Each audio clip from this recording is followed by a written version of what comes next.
L'inquiétude se lit sur son visage. Depuis mardi, Peggy Baïchou n'a plus reçu de message de ses amis partis en Israël. Alors le dernier message que j'ai eu, il me disait tout le monde est dans la même galère. Trouver un vol pour quitter le pays.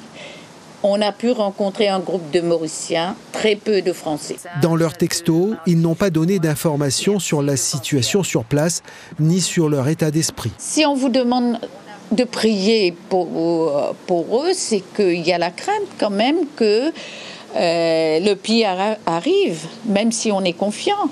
Dans une situation pareille, je ne pense pas qu'on peut... Et 100% de sécurité n'existe pas.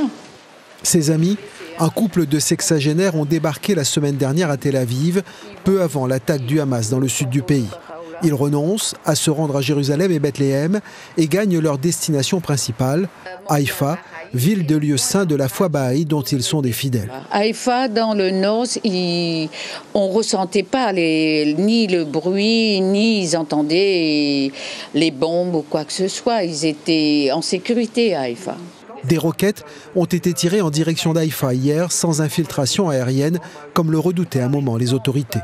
Peggy Baïchou, malgré la situation, veut rester optimiste. À la prière, ils vont rentrer sains et saufs. Ils vont rentrer chez eux, retrouver leur famille.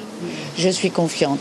Mais ça n'empêche pas que je m'inquiète et que je me stresse et j'ai des inquiétudes pour eux. Un premier vol spécial rapatrie actuellement des Français vers le territoire national. 2 autres sont déjà programmés pour demain et après-demain, assure le gouvernement.